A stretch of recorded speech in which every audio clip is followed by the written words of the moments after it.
Welcome to the channel. Have a nice day. Kate and William are set to eventually move into Windsor Castle, as Adelaide Cottage was seen as a stopping point.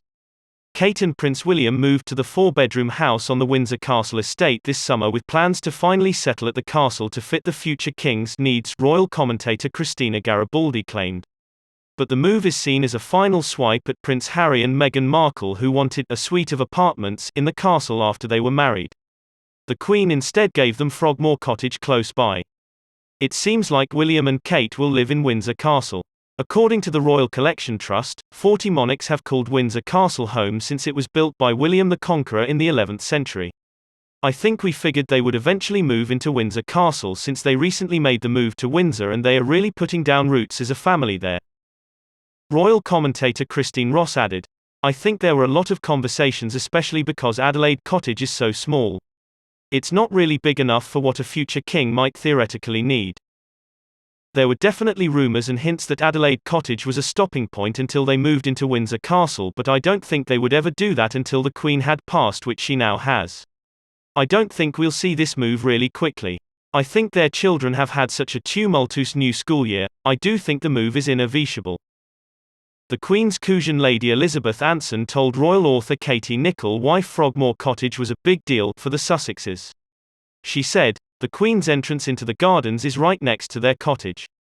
It is essentially her backyard, her solitude, and her privacy. She was giving that up in gifting Harry and Meghan Frogmore Cottage. We all thought it was very big of her. She said, I hope they'll respect it." Meghan and Harry lived at Frogmore from April 2019 until they stepped down from royal duties in March 2020.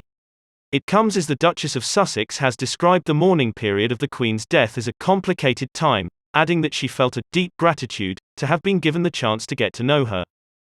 Meghan opened up about how she and the Duke of Sussex felt after the Queen died last month and outlined how they have processed her death as a family. Describing what the time had been like for them, she told Variety magazine, "There's been such an outpouring of love and support. I'm really grateful that I was able to be with my husband to support him, especially during that time. What's so beautiful is to look at the legacy that his grandmother was able to leave on so many fronts. Certainly, in terms of female leadership, she is the most shining example of what that looks like. I feel deep gratitude to have been able to spend time with her and get to know her. It's been a complicated time, but my husband, ever the optimist, said, now she's reunited with her husband."